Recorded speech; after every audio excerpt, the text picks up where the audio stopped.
Hey guys, Dave from Hierarchical here, for nerds, by nerds, hanging out with some of my crew. I'm Ted. I'm Nate. And today we're going to talk about player characters and that are in positions of power and have influence for a Game Master tip series.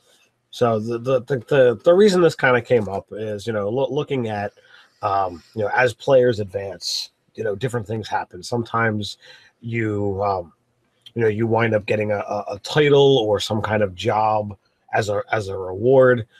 You might have as part of your backstory that you're either a noble or that you work for a certain establishment, or there's all these other things that are going on and how that's going to influence the actual play in the area that you're in. So, all right. Well, I would say I'm glad you mentioned noble, because I would say noble is probably one of the easiest ways to have an increase in your sphere of influence, or how you can affect the world without your magic or your sword. Right. And from more like a political role-playing standpoint, because it gives you a buy-in to all the other nobles. I mean, you say, hey, I'm sending a letter to this guy that's in this town because he's the highest ranked person here and he's a noble of some court, or he's the mayor or some other town official, and be like, oh, I'm from the noble house such and such, I'm like their third son or whatever. Like, oh, great, we're so glad to see you here. Butt kiss, butt kiss. That's what kind of that whole like. So like as a background that can start, it starts right from the beginning. Yeah, it's like, boom, I've got influence. And the other one that's kind of like that is also the guild artisan. Yeah. Mm-hmm. Like you actually, like in that one, actually you actually have to pay for every month to keep up on your dues. But they can sometimes keep you out of jail. yeah, but they'll actually, like, if you're accused of a crime and they don't think you did it, they'll defend you.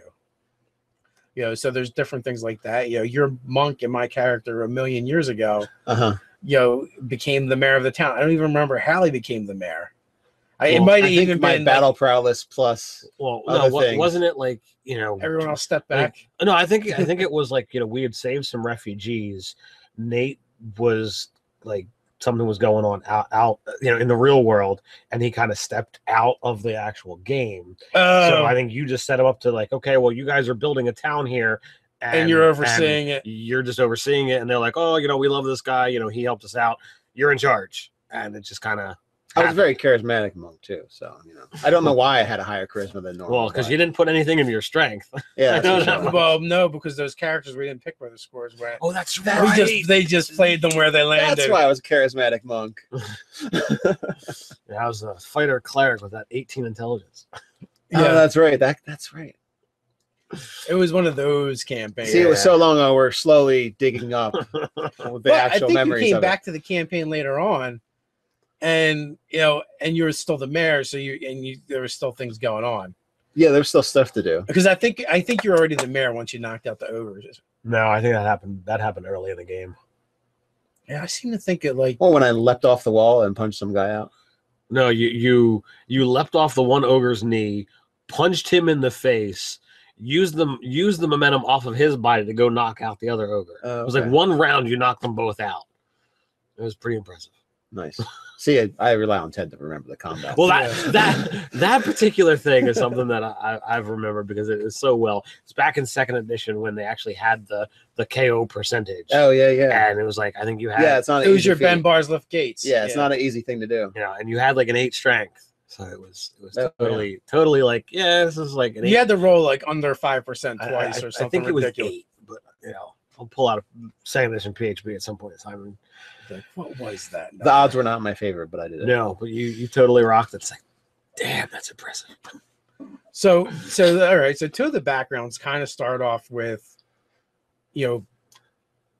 already, you're tied into an organization. Mm-hmm. In the game we're running now, we have Ryan's character, Lyndon the Halfling, who is a member of the Thieves Guild, right? And he's a fourth level character now, or third level character. He's 4th. So he's kind of prominent, and he's accomplished some things. He started a business. And he has employees. He has employees that are also thieves. Thieves. He's the only upstanding hero of the town. Yes, he's actually been presented a medal and not been accused of murder. And he's now running for mayor. So as a GM, because I'm running that game, it's like, all right, what kind of requirements is it really going to take for him to be the mayor, be in the Thieves Guild, have this business? Is he going to be able to be an adventurer? Like, yeah, is there going to be time? And if not, what kind of stories would you have to build around it to actually keep that character in play? So, I mean, I don't want to force him into retirement, and I don't want to take away, the option if he wants to try and be mayor. But looking at it, it's like, all right, well, as a GM, how do I handle the situation? What issues? Are you GM 911 in us? No. I mean, if left to my own devices, this video closes down and another one opens up. Yeah, I could certainly figure things out. But as fellow GMs, what do you see as potential problems? Do you see it as a potential problem? Just seeing what you guys think. Well, it kind of is, because I guess a town isn't going to want their mayor going out adventuring. Yeah, I mean, it does create difficulty. There are a lot of times in towns where mayors isn't a full-time position. You're more like town speaker, or like the guy, like when everybody's got a problem, like, we have a dispute, let's talk to Bob. But this is the city of Griffin Gaff, so it's kind of like a full-time gig, I would think.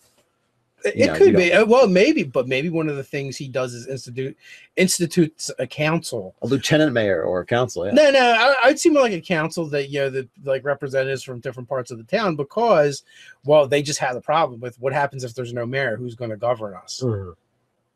Yeah, and that would kind of free up his time. It makes interesting new dynamics for political intrigues. And he could totally say, well, what if the mayor's corrupt again? Like he is secretly, but yeah. What if the next mayor turns out to be another town leaf blade, or the Thieves Guild leader or something. Yeah, not that could ever be me. Yeah. So I can see a lot of problems. That would be a great thing. Put a little fear in the people. Like, oh yeah, I mean, we trust Lyndon, but what about the next guy? So instituting some kind of council, especially if he gets all the, all of the little, activist groups, like you have like the different lobbies for different things. Like, I need to have someone that's a member of the blood cults, of course, right? Secretly, yeah, I'm sure someone will make it in there. Yeah. But you could have, the guildsmen, the different trades, right? Kind of like someone to represent them. From so the like this is just like one example, right? But like we can dial out a little bit too. And like in my campaign, again, Ryan's character is actually attached to this enclave of knowledge, mm-hmm. who he works directly under a mentor with, because he's now trapped and away from that. But the enclave at the Citadel, that's a whole nother organization itself, which would have different political intrigues. People would have different influences, as well as different objectives. So it just enters more dynamics into the game, and with the more each player is invested in your world, the chances are there's going to be things like this that pop up. Mm-hmm. You're affiliated with the Elven Library in that campaign, mm-hmm. as well. So, it's a two-way street. Like, it gives you the advantage of being able to go there, go through their books, talk to people. But then at the same time, it also makes you beholden to them, mm-hmm. and obligated. So it becomes a two-way street. The Gobelows, they have a patron, who's actually called on you guys in the past, right. and you guys have helped her out. And actually right now the Gobelows are probably staying in her house because where they used to live got burned down mysteriously.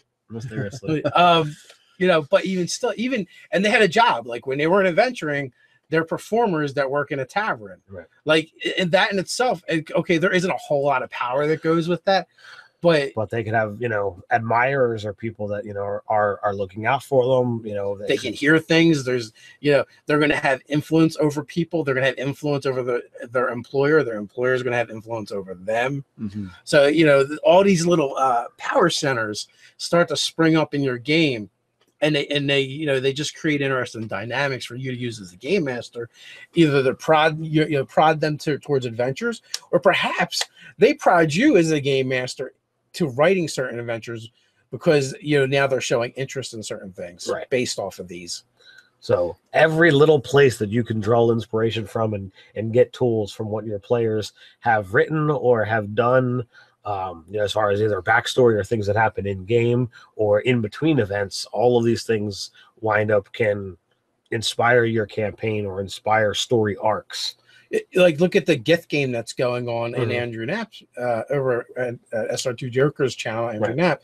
That is all about power structures, Right. and where you fall into the power structure, and always trying to be at a higher position in the power structure, in order to have more influence and be able to tell people what to do and garner better treatment. Or, or in the case where you actually garner more ire, or you're told what to do, or you have to take commands from everyone. Right. So, so you have different dynamics like that, or, or in a general game where maybe you're granted a barony, which has happened in Scott's game. Right. And in the, we have characters in another campaign of his that are helping to find lands for the cat folk, and they're going to build a nation there. Mhm. Well, what's to say that again, we aren't offered positions of power or lands for our service, Right. Like my character is going to have a cat folk wife, so so like I'm going to have ties there, and I probably will stay there in Right. some fashion or another. Well, that particular game is being written as like, I think, a 6-part miniseries, so it's going to have a set finality or set final, set end, whatever the word is. So therefore it's easy for that story arc to end and for your character to retire where his, wife of choice is going to be. It's very easy for, all the characters in that game to be like, okay, well, you can set up, here in Thracion or here in, or whatever, not remembering the names, but there's 2 different continents, if we're trying to find land in one and we're, a person of power in the old, it's very easy for us to be able to, set up wherever we want. Well, here's the thing. Like, say you have a cleric in your game, and say said cleric goes into an area where his religion is not. Right. What is that cleric probably going to want to do if he stays in that area? He's gonna start a church of his God. He wants to build a church. It might start off as like Bible study, and in the tavern during the day when no one's there. They rent the space, and maybe eventually he buys a little house, and then he moves it to there, and then and then they start raising funds, and they start building a small church, and the church gets bigger. Goes from a church to a temple. And then when he's 70 and the elder cleric of the whole religion in that section. But he's building a power base and a sphere of influence. And generally clerics or religious folk, they want to spread their religion, and they have their own agenda. Right. Yeah. Whether it's good, bad, or indifferent, they're going to have that agenda, and they're going to push it. So there is a lot of room in any given game for characters to start amassing these positions of power and influence. Right. And it can and again, it can start really small. Like a fighter might just become like a captain of the watch. That's something you could definitely see happening in a game. You could start off where you have more martial type characters in a city, and they start off as like the sewer cleaners. Like their job is to make sure there's no rats on the giant rat killers. Yeah, and an occasional crocodile. And they could move up through the ranks of that organization, and they might do such a good job that they finally get out of the sewers. So there's so many different places in a campaign to find these positions of powers for your players to get involved in if they want to. Right. And then some people never will. They just want to kick in the door and kill the monster, take its stuff. And they can go carousing. They can roll the dice and go carousing while everyone else is doing mayor stuff and running their business. And well, they could. What if you and that makes me think of another thing, because of one of the characters that did that is, what if you have a druid and he's attached to a druid order and he wants to raise her? I mean, in the first edition, like, gaining the levels was part of it. And matter of fact, you got to a certain point, you had to actually fight for those levels. Like, there were only X amount of this type of druid. And if that's right. If you wanted to get that to that next level, that position, the hero found, you had to fight the guy that had it in a duel. Wow. And you couldn't advance any further in your class until you beat him. So, and you could absolutely institute something like that, not necessarily holding levels from people, but like in an organization, there might be rules like that. Like, only the best can hold that position. Right. Look at look at the books where Wolfgar goes to slay Icing Death the dragon just for the right to challenge the chieftain of his tribe to be by chief. blood or by deed. Yeah. So he cheated, but what are you gonna do? He killed the dragon. He had help. Spoiler alert. Yeah. Yeah, spoiler alert. If you haven't read Icingdale by now, come on. Yeah, if you haven't read that book from 20 years ago, sorry. I get with each decade that goes by, I get less sympathetic. I understand. I'm just messing. Well, yeah, spoiler alert. So I think this one's been voted to a close. Yeah, I'm sure you guys are going to have a lot of great stuff to put in the comments below while you're at it. Like, subscribe, and even share. You also check out the interesting content on our Nerdarchy channel. .com. Nerdarchychannel.com. Nerdarchy.com. Yeah. I swear that's what I just said. It's fine. Nice. You can patronize us in a good way. Go check out our Patreon account. Even $1 will go a long way. Until next time, Stay nerdy.